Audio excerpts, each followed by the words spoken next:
another episode of Knicks Morning Koffee. First, I want to say today, excuse my voice, it might be cracking. Feeling a little bit under the weather, but we here. All right, so Joey, past two games, I don't know. Like, we had a good chance to distance ourselves a little bit from the pack while we were at fourth place and 2 games over 500. And then I'm going to say, even though it wasn't that bad, I'm going to say we came crashing down because though we had opportunities, you know, to win in those games. So we're going to come back to that right quick. But in the standings, we had 500, we in 6th place. We had half a game out of the 4th place. You know, so looking at it from that angle, you know, that's not bad. But something had to give for me because, you know, we're not shading, or I'm not shading on RJ. You know, but in that last second, I don't know about you, I don't know what coach called in that timeout for that last shot, right? But to me, it shouldn't have been going to RJ in that last shot. And then on top of that, if it was going to RJ, what was the play? Because he just fumbled around until he was able to get a shot off. And that, you know, like, and I like RJ like everybody else, man. And I know he's young and you're growing. But I mean, in those type of situations, every kid has dreamed about, you know, 5, 4, 3, 2, 1, and then get the ball and whatever move was in your head. So I just thought that in that situation, if you had to go to RJ, that we should have got a better shot off, you know. And then if it was gonna be a shooter, we had shooters on the court. So I would even prefer Randle, you know, or Burt, you know, or swing the ball. But I just didn't, you know, I didn't really like that. And then that just, you know, that just leads me to Coach, you know, Coach Woody is gone. You know, we love you, we're gonna miss you. But I know it's too late to bring in a guy now. But we have to really consider filling his spot with an offensive guru type of a player, of a coach. Because we can't get stuck in them situations, even when they was doing the comeback. You know, our defense is still solid, but we're not scoring in situations, you know, even out of bounds or just certain situations that we're not scoring in. So we have to consider, you know, bringing in a coach, if Tibbs would allow that, that's like a X and O's coach. But I mean, looking at the time we in now, like what team is really running X and O's like that? No. That's not what I'm not talking about. We don't want to know. We definitely don't want a robotic team. What I mean is, what I'm saying is, in situations, teams in situations, they have certain things that they go to. It look like most of the league is just ISO. Even if it's the ISO though, but what is it? Because if you're going, if the plan is to go ISO, that means the other pieces know where to be so that guy can operate. You know, we're not just dribbling around waiting for an opening. That's what I'm trying to say. Like, you know, this who's that? The game before last, who we played, they got us on 2 out of bounds plays under their basket, like simple little type of a pick, probably, you know, back curl type of a pick, and then boom, layup. That's what I mean by certain things in those situations. Yeah, I mean, I know we talked briefly on the phone, but I'm not shocked at this at all. Like, I've been saying this for months. Knicks is looking for. We could say Randle, we could say RJ, we could say Quickly. They're still looking for that guy. So they don't really know who to get the ball to or who to write the play for or who. It's on them. Like, but that goes back to the point, though. I'm talking about, we could say coaching, but look, coaching got us this far. Last year, we totally different team. No, I ain't knocking. No, we're not. No, still. All right, now, you said that. So now I'm saying RJ is willing us back to games. Like, we're not going to sit here and lie. Burks is willing us back to games. I'm not going to sit here and act like Randle just having an easier time because he is a scorer. He is a good player, but it's not Randle willing us back to games. So when you see RJ working that hard, when you see Burke working that hard, when you see Quickly hitting his 3 points consistently, but that's because these are the people you really. But that's because it's off of Randle. It's easier to be the secondary and third guy. It's not like they're not making it easier for him too. I give you that. I know, I give you that. But what I'm trying to say is, the Knicks, y'all have spoiled us to. I'm not looking for next year. Like y'all finally have us in a situation where you know what? We balling. We in there. Like we one of these. We one of these teams because we're always on the back end of not even getting a chance to make the playoffs. Even if we finish strong, we so far down. So I'm not copping out right now to say what's going to happen next year. When right now none of these teams ahead of us are, they're not solidified that they're going to win a championship. Now, I ain't saying we're going to go out and win a championship. I'm saying let's go as far now as we can because now we see in front of us the way that we're playing. If we can get a consistent another guy scoring, I'm not just talking about you can put up points like Burke. Burke is like an X factor. I'm talking about the guy that can get the ball, and this is what it is.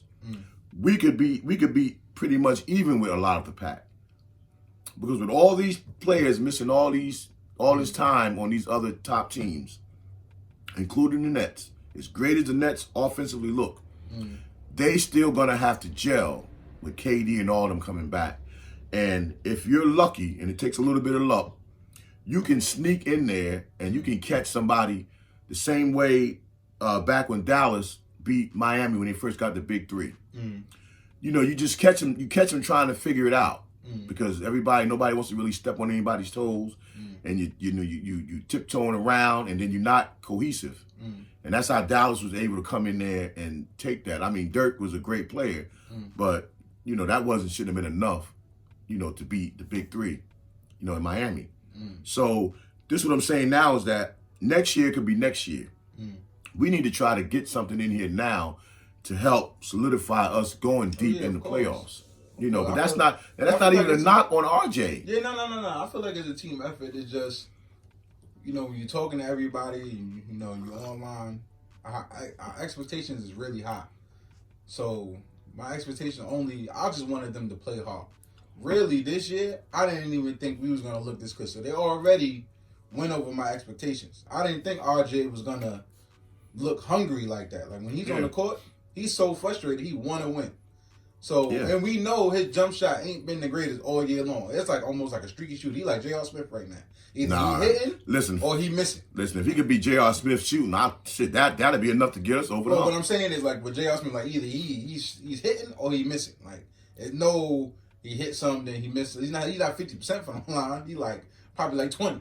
But he it's like, I don't blame RJ. I don't blame Coach. It's not but you missing my point though. With that, it's not a blame game. What it is it's a step up game. Okay, even with RJ, you doing your thing, RJ. You superseded where we thought you would be from last year, but you haven't superseded where we thought you could be as a player. And that's a compliment to RJ. But when you look at the other teams who brought in guys in the past few years, a lot of those same guys that RJ was better than in college, and I know it sounds like it's hate, but this is just something that's a real fact, and this is going to help RJ.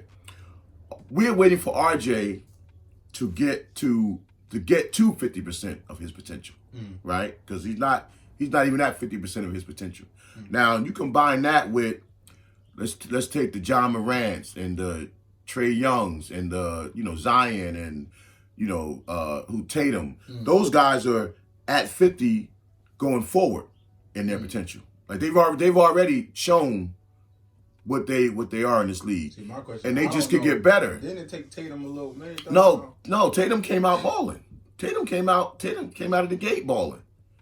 So he came out showing why he was a high draft pick. Yeah, he was balling, but I feel like for some reason why that Celtics team, it was like a little easier for them. It don't matter, Joy. When the ball get in your hand, in situations, if RJ gets to that point where them other guys are, the Donovan Mitchells, and you get to the point where they are, where you're trending upward as far as over the 50% pack, because RJ got so much potential, and even with his 20-point games, it really hasn't shown us that takeover ability type of, of potential. So that's not a knock on RJ. That's just like what it is. We need to bring in somebody while these guys are still learning, and even Randle is still learning, how to be a star. It's one thing to get the ball all the time, but now when a team leans on you, he's still learning how to be you know, because I seen situations in the last game. He did it and quickly did it when the clock was running down and we needed a bucket, and other people are open, and then and both times both of y'all just happened to find Peyton. With everybody open with the shot clock going down, you need a bucket. Now one of them Peyton hit a three, one of them he missed. But just the point of knowing, I got Burt and Bullock and them on the floor. This is who I'm finding in the clutch situation. What Clyde said, there's a reason why he's open. Yeah, but still, the other guys were open too, though. But yeah, when I'm watching the game, I'm looking at their body language at this point. Like, I feel like they're tiring themselves out because they are working hard every game. So that's a credit to them. Yeah, that's my only concern is like this is why they're getting hurt. This is why they're getting them little petty injuries. Nah, I mean, we do, but we were due though. Our team has been sacrificed. You know, playing minutes. Yeah. But it was just due anyway because other team guys were getting hurt. But and I think about the Knicks of the 80s and 90s teams that played so hard, but just didn't have the talent to get over the hump. Like we never had the talent to beat Michael Jordan. We had the will, but we didn't have the talent. You know, we would beat Miami in the 90s. You know, and somebody compared that game to the Miami Knicks rival in the 90s, and I'm telling you right now, if you lived in that era, that was a great game defensive wise, but that game don't compare to, you know, to the Knicks in Miami because that was like really must see TV back then. But the Knicks now, why not just get over the hump? You know, I'm getting greedy. You know, I'm getting. Yeah, that's what I'm saying. I am because I see it. I see it. I see where this team is headed. I see with some tweaking in the offense. You know where we could be at, some decision making, and sometimes that would take a skilled player to do that.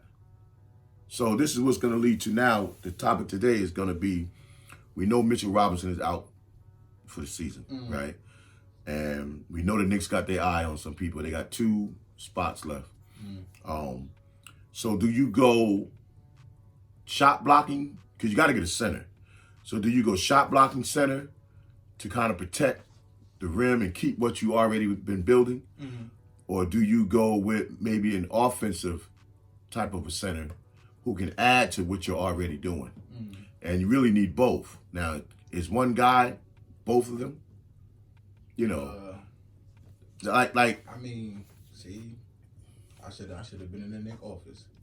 I said, and it's gonna sound crazy, but I said when Tyson Chandler was available, go get him because he do block shots and he do make smart decisions. He don't just dumb out on you. I said go get him, and now Jabari Parker's there. That would have been 2 guys right there. You'd have been had Tyson. Mitchell Robinson maybe don't get hurt because he don't take some of that load. What's the other guy we got? Gibson. He maybe don't get hurt so much because he doesn't have to take all those minutes on. And then we look good for big guys because we got a lot to throw at Embiid. We got a lot to throw at, all these centers because all these teams is center heavy. I've been saying that for like 2 or 3 years. Yeah, they are. When your centers is there and they just can't run in the paint, it's hard to score. Like that's the reason why I feel like it's hard to score on the Knicks. You had 3 guys that you just not gonna run in the paint. They're smart. Mitchell Robinson, he's not letting you come in there. Noel, listen, get that man what he want. He's not letting you come in there. And even if he's not catching those balls, like you gotta try to score him. You know what I mean? So you saying go with the defensive center? I mean, I say go with the defensive center and that Jabari Parker move because I'll say this: people are now everybody coming to the Knicks now. It's like the opposite. It's like the coin that's flipped. They're coming and they're looking better than what you think they are. Like D Rose come to the Knicks. Before let's talk about the first time he came to the Knicks. Before he came, they were saying he's on the decline. He got to the Knicks. I feel like, he looked the same. He just not playing that kind of role right now. Yeah. So now he on the Knicks now. We wish we would have had him yesterday or 2 days ago. We probably would have won that game. He's not letting that happen. Well, yeah. Anthony Edwards ain't playing with people. I don't know why. That boy hungry. I don't know. I didn't think he was going to play. Well, there was a spell, though, where him and Barrett was like, was rolling. So those are the challenges, too, that Barrett has to take on. I mean, and guys, remember. I just feel bad for Barrett. I ain't going to lie to y'all. Like, it's not even like you talked about this before. Where's the development for these players at? It looked like they. Everybody came back better. I'm talking about everybody, but it looked like they doing that on their own. Nah, I don't think so. I think that's. I don't know. I think it's coach because let's face it though. Barrett came back way better than he left last year. He kind of like put the game in perspective when he's out there. You know, he's not like a deer in the headlights anymore. But the other parts of that, somebody can train you every day. You know, that you got to be able to get that, you know, consistency in your scoring and shooting. He's shooting the same way. He's shooting the right way. All we heard is they come in early, they leave late. We never heard this person's working with this person, except Mitchell Robinson. I guess the dude that trained Mitchell Robinson and those coaches are in. I think them coaches are in those guys' ear and all the time. But those coaches can't be out there on the floor. RJ gonna be a late bloomer. He gonna be a problem. No, and I don't want to give up on RJ. Yeah, we still can bring in other people. It's not like Toppin that making me nervous shooting the ball like he was doing 100 curls and then tried to shoot. It looked like he in the gym and he not balling. That's what it looked like. Nah, he just lost.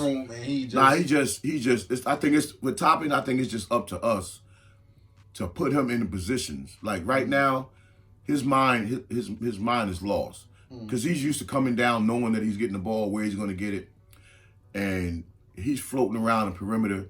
I think you got to put him in some high pick and rolls and get him in some backdoor, you know, screen him backdoor a couple of, like, just throwing it up there. I mean, Jabari Parker might help him. Look, Jabari Parker will help all of us. It seems like the like-minded players are helping our like-minded players.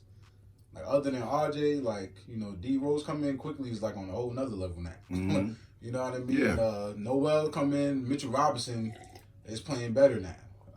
And, you know, Gibson, I feel like he's been a leader. I feel like Gibson, to me, looks like he is the leader of the team for some reason. No, he's been like that since last year when he was here. Yeah, I feel like he's the one that's vocally getting in their head. Yes. I think if once as somebody Mook left last year, he kind of like took over that. Yeah, like I feel like you can't let Gibson go at all. But this is one of the reasons. You got to give him a veteran minimum. I think he got to be that guy in the locker room from now until we shoot for a ring. Listen, let's point in that direction right now. Yeah, now I feel like we can, but I think we should have got Tyson Chandler a long time ago, and I think we need to go get Jabari Parker. Yeah, but now somebody threw out a name the other day of Al Horford, and if you don't go with the shot, if he gets bought out by OKC, so if you didn't go with the shot blocking center, right, which I think we need one because Nerlens really the only shot blocker now that we got. And if Nerlens was, now he's the starter. If he was the guy coming off the bench, it would help. But you see the other night when he got hurt a little bit, teams were just rolling down, you know, they're just rolling down the middle like they in a Cadillac or something. But Al Horford he would kind of like, because he's a great pick and pop guy, and if you threw it to him in the middle, he can turn and shoot. Now when we throw it in the middle, we're just only looking for somebody to throw it back to. He can automatically turn and shoot or hit a cutter or something like that. So he would be like an offensive set all by himself. Just because we don't play inside out because we don't got them kind of players. So I wouldn't be opposed to bringing in that type of a veteran, you know, although we know we need to stay at least where we are. We know we need another shot blocker because he's a good defender, but he's not a shot blocker. So that kind of like up in the air. Or do you go with two centers? You know, I mean, I'm just saying, what are they going to do? They got to fill one of those spots, I think, by next week. So they have to bring in somebody league-wise. They got to bring in somebody, to me, that don't change. But a shot blocking center don't change what you're doing. Yeah. So a defensive mind, like if he's going to be defensive minded and not really, if he's going to play more like Gibson ain't really blocking shots, but he's playing good defense. Yeah. He's present on the floor, nice pick and roll. So if he's gonna, that's what Horford would be a better Gibson. That's what he would be. Yeah. And like I said, we gotta put that in the universe. Jabari Parker, I feel like he might wake up on the Knicks because he's gonna have as much freedom as everybody else. Well, he'll do, even if he just do what he's been doing. That's what I'm saying. It'll be enough because he's an efficient type of a guy. Yeah, that will help Randle out even more. Yeah. Now they gotta guard Jabari Parker. They can't not guard him. He's like one of those, I call him like the Ben Simmons. Like they like kind of like a freak of nature. Like they man big, but they move like so. So, but this is another thing I just think about too, because if you now they got to the first move is going to be the center. Because you're not going to try to go backwards. So they made the other spot they may end up waiting on. Like, I don't want them to go out and get a shot blocking center who you're just not going to use, even though you need somebody for insurance, because Gibson is holding it down right now. But even if the person come in and get spot minutes, now they didn't go for the. I think there was talk with the Cousins, and Cousins would have chose, of course, he would choose a bigger team over the Knicks. But if you could find an offensive guy who can block shots, that right there alone, and because there's a guy they mentioned, who's his name? He's a shot blocker, but he was also a 3-point shooter. I ain't even really heard of the guy when I saw his name in the paper the other day. Yeah, there's a couple people that I'm like, but that's the mindset. Let's add to, because Mitch ain't coming back. Like before was, let's try to hold it down till Mitch get back. Well, Mitch is not coming back this year. And it's funny because there was a couple of 2 guards and 3 guards. We don't really need them, but there was a couple of them available too. Yeah, we don't need. Yeah, we don't need them, but there was like a couple of them like. Yeah, we want to protect. See, that's why bringing in veterans now, and both those spots should go to me, to veterans. Yeah. Because we're making this run, because we're still protecting the youth movement. We have draft picks for the next 2 years. We have cap relief. So all we need to do now is just try to go as far as we can. And realistically, we can do that by adding some veterans. You're not taking away. How many we got that normally plays? We got what? Quigley, RJ, Mitch is out. Obi. Yeah, I'm saying we got young guys that they're getting their regular minutes. So anybody you bring in, it's not going to hurt the young guys' development, but they're developing while they're winning. Developing in the second round of a playoffs will give you way more experience than just getting an extra 10 minutes a game. Yeah, Obi. And Obi, I don't really care if he doesn't get the minutes now. He needs time to. Yeah, he needs time to. He needs time. No, I think he needs his minutes. But while he's out there, we got to utilize him. While he's, I mean, yourself. If you go out there in the park right now and play, and you're playing with 4 guys who don't really give you the ball. Say they 4 friends, and you probably the best one on your team, but they just throwing the ball around everybody but you. It's like, what? Now you just out on the perimeter, just waiting for it. It ain't coming to you. So when you get it, you jock it up. Yeah. Even that 3-hit last game at the top of the key, when he hit that 3 straight on, it was a dead ball shot, but he was just like, his mind was just, I'm shooting it. I don't care if all 5 of y'all run at me, and he made it. This ball's going up. So, but that's what you get. So I mean, get him down there, and feed him the ball, but not posting him up right now because he's lost. Get him in some back doors or pick and rolls, and just throw it up there, like, just throw it. He'll go get it. And if he break his leg going to get it, at least he went out fighting. Yeah, that's what Ball would have came in there. I feel like if Ball would have got there, people like him would have got better.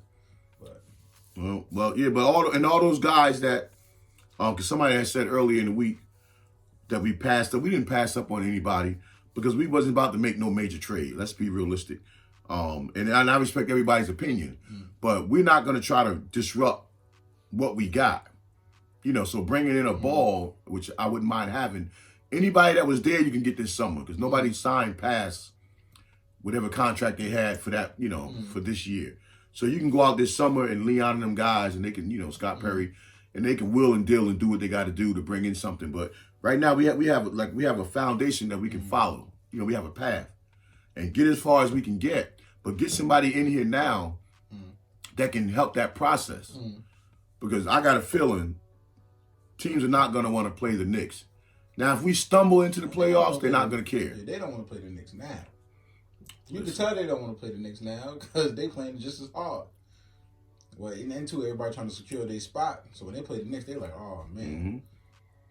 So now, like I said, with the Knicks, it's like, I didn't know our schedule was going to look like this. Unfortunate, but I feel like we're going to make the playoffs, but we're going to be burnt out by the time we get there. That's all I'm saying. Like, but we are deep, but we got to do what we got to do. Unless, like I said, now that Jabari Parker, now at this point, we talking as fans, because what we think Jabari Parker would do, it may not happen now. No, I'm telling you, Joey. So no, I think he's gonna make an instant impact in my head.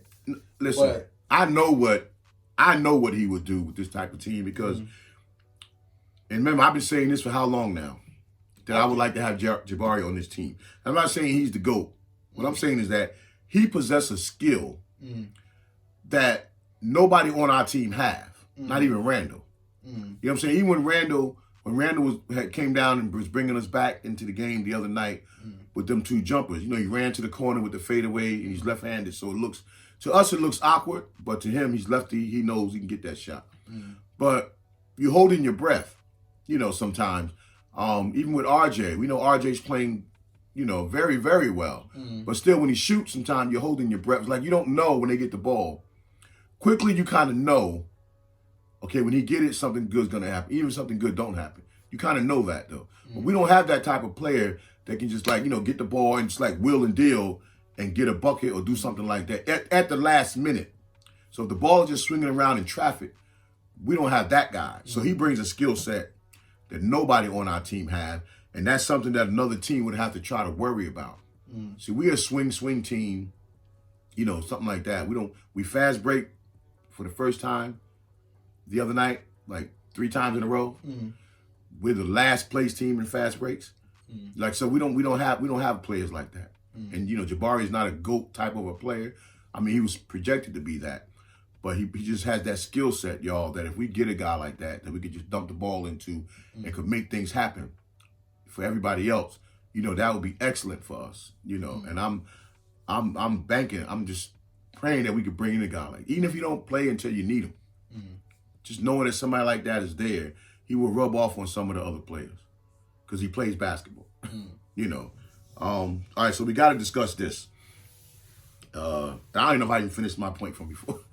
But I was reading something the other yesterday, and I said, you must didn't see it. The Knicks, what are the dilemma of playing around with Mitchell Robinson's contract? Give that man his money. He's on a friendly contract, right? He already superseded his contract by far. So now you're trying to say you can wait till next year at that 1-point-something million. Or you can, and I would take the latter. They said what some other agent did was with somebody else in Mitchell's situation, they still lowballed him, but they gave him a $12 million contract for a couple of years just to extend them to see where they end up. No, give Mitch his money. $12 million now will be more than the 1-point-something he's getting. That man earned his money. I don't care if he got hurt 3 times in his short career. You can't tell me that Mitchell Robinson. He changed the whole demeanor on the court. Right. And then you get Mark Cuban. What's the first thing he said this summer? We keeping an eye on Mitch. See, why are we playing this type of a game with our players? So let's talk about it. The Knicks organization as a whole, because everybody always say this is why we mess up. Why do they keep doing this in the media? We're gonna blame the media. But why do they keep saying stupid stuff like this? With the Patrick Ewings, with the Spike Lees, to our players, Porzingis, why do they keep doing this? They don't even want players to come to the Knicks that's gonna cause drama in the media. But all they do is cause drama in the media. Yeah, remember Tell last year? me. Yeah. I don't know. I don't even got no answers when everybody says Look, this. remember Joey? I think one of our first few shows last year that we ever did, we had a whole show about the Knicks media, that they are the first line of defense for teams coming here because they know you're the one they got to deal with, and nobody wants that because it's like a player will feel, who are you behind that pen and with that microphone in your hand, who never played, who never did nothing in sports, to be telling me about my profession. And nobody is more arrogant than a New York media, a New York, writer. And we know they're going to do that. So now my thing is with the Knicks, why do y'all even give them the ammo to go off like that? That's what I'm saying. So, Patrick Ewing, nobody know who that is, and his pictures everywhere. Then you got Mitchell Robinson. Y'all didn't see how he was playing? Are we tripping? Because I know I ain't tripping. Every time he's on the court, stuff happens. He's catching his alleys. He's making most of his shots. Sometimes he'll go 10 for 10 in the first quarter, all dunks. Like, what do y'all want? But that's the part I don't get with Clutch when they talk about James Dolan. He doesn't allow the team and the management to talk to media in certain ways. So what the media also could be doing, like, it's that old situation where if I heard a rumor about you and you don't confirm it, I'm gonna make up my own. So it could also be that, but our media stick it to players like no city in the world. I mean, the closest is maybe Philly, but you got to be doing real bad for the Philly fans to abandon you.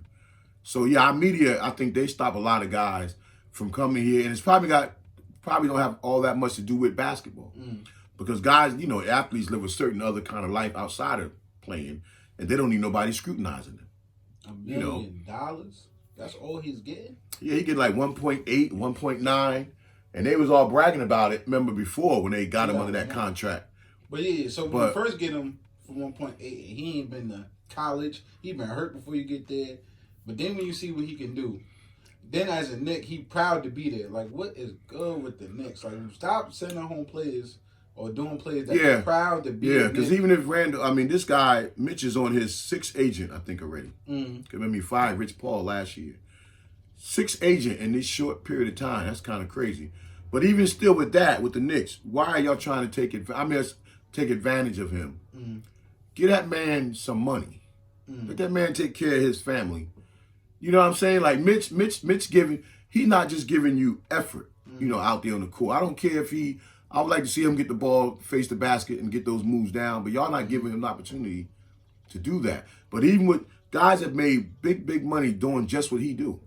Guys been rim running for years, blocking shots, and gotten paid. And he gonna be one of them players that we let go, or he gonna leave, and he gonna go to a team that's gonna be a front runner for a ring. Because this is what happens to the Knicks every time. Lakers are gonna dismantle the team. They're not gonna have enough money. They're gonna bring in somebody like Mitchell Robinson, and then he's gonna go to the Lakers, and he's gonna go get a ring with LeBron. Get LeBron his. Oh, he'll go to somebody like Golden State. He's gonna go to Golden State or something. He's gonna go to Brooklyn. He's gonna go to one of those teams where they're gonna be like, well, you don't want to pay him $10 million, so we're gonna pay him $20 million, and we're gonna be good. Yeah, I don't get that. And if that is just a rumor, excuse me, then the Knicks need to make it right, because get that man his bread. I need to have that same energy with Alfred Payton. Okay. Well, listen. Who we got tonight? Dallas tonight. Luka Doncic. Yeah, but we can beat Dallas. Yeah, we can. We better beat them. Now, see, this is what Porzingis playing. Probably, and he been playing good too, and even trying to say he missed New York. But I just read that. So on the Knicks post-game show, Alan Hahn said something that I thought was interesting. Somehow we all feel about games and how they're in sequence, because he talked about the games you should win, games you need to win, and then the games you were supposed to win. It was three categories. So now, to me, we in that must win, because even though my theory has always been one game up, 500, one game above. But now when you start getting below 500 as the season start getting on, you digging yourself that hole, and then you start tumbling down, and then it's going to be hard to get back, especially if you're losing to the East teams, and then it comes into that tiebreaker. So that Milwaukee game can also come back to bite you a little bit, because we beat them before they beat us. We would have had a 2-1 edge on them. They beat us twice, I think. Now, yeah, but I'm saying we would have had the 2-1 edge. So now you got to start playing that type of ping pong game. But now the Knicks, now you fall into teams that you have to beat. We taking care of business. We staying in games. We can't worry about what we would have did last year, how we would have lost, or how we passed that already, right? Now we on the point where we got to play to win every game that we go out, and we can. And I don't think now there's no fear in the Knicks. We never proved how we can win on the road like we did this year. So there's no fear playing any team in any one of their arenas. The Lakers, well, people are beating the Lakers, like, even though their other guys is out still, just the mystique. So we can go in anybody's gym and beat them. Prior to the other night home game, Joey, we were 9-2 in our last 11 games at home. I didn't even know that. I thought most of our wins came on the road, because we've been on the road so much. So now I think we starting to get into must-win territory because that last 8 games of the season, 6 are on the road, and then we close out with 2 beats in the East, right? So our window of opportunity maybe now be at maybe about 18, 19 games before it get into that drive. And that's going to tell me where we at. And I think we can do it if we bring in another offensive player, another real offensive player to go with what we have. Yeah, I'm just looking at it a little different. I want to see if some of our players take it up another level, especially Randle. You made it to the All-Star. Now show me why you an All-Star. Every other All-Star plays better the second half of the season. Mm-hmm. They feel more appreciated. They feel like they can do it. Their stock goes up. Yeah. But show me why your stock goes up now. I don't even care about Jabari Parker right now. Show me what you gonna do. Yeah. He's not really showing me that right now. So we play Dallas now. Porzingis is about to try to put the beats on us. Mm-hmm. You know, so Mitch would have been real good tonight. Yeah, you know? so and Mitch would have said it. Mitch ain't scared of nobody. Yeah. So now, hey, show me what y'all gonna do. RJ Barrett, I know what he gonna do. I know he gonna try to win at all costs. He gonna actually go dizzy trying to figure it out. Now you can see on the court, like his mind ain't even. He got like tunnel vision. Nah, he focused. Yeah. Yeah. So when the talent matches, it's almost like Gibson gotta tell you, like, all right, come on now. Yeah. We in here quickly. He's doing what he can. He's not trying to force it. But at some point, I'm like, yo, if you come off that screen real fast, you might as well pull it. Like certain things I'm seeing, like maybe he could be that Steph Curry we was looking for sometimes. Like the way he pulls it. Oh no, he definitely can. He definitely can. Like I said, with Randle, I'm only saying this because everybody beat me up for this. All right, so show me why he All-Star. That's it. Don't tell me nothing else. If we drop down to 8th, I'm gonna look at all y'all and I'm gonna be like, okay, but why is he All-Star? Remember, there's levels to this All-Star stuff now. Nah, ain't no levels. You get paid. If Mitch Robinson getting $1 million, I'm not hearing nothing else. All right, I get that. All right? So y'all can kill me in the comments, but if he don't do All-Star things, I'm gonna be like, all right. All right, y'all heard him. All right, so listen, we got Dallas tonight, and tomorrow we go on the road, right? What we got tomorrow? But Monday, we got the Brooklyn Nets. Now, I don't know about you, but I got this game circled because I'm just dying. I'm dying to see how we play against them. Like last game, they were blowing us out. We got back in and had a chance to win it at the end. So I'm just dying to see now how we stack up, against this type of a team with all this firepower. So, it's starting to really get exciting, y'all, for, to be Knicks fans. So we rolling. Sometimes we can criticize, but that's what we do. We love the Knicks. And we here. I feel like, hey, listen. Some of our players is on edge. Like, but I think it's hard. It's hard because these players they all love each other too much. So they hang out, they do all that crazy stuff. But hey, this is New York basketball, y'all. We love it. And, I'm backtracking now, but we got to find Julius Randle a nickname. Because how are we going to have an all-star and in New York, and New York don't give him a nickname? So if anybody got one, let us know. Yeah. I don't got one yet, to be honest with you. You know why you don't got a nickname? Why? Because he ain't no all-star. All right, y'all. You know what? Peace.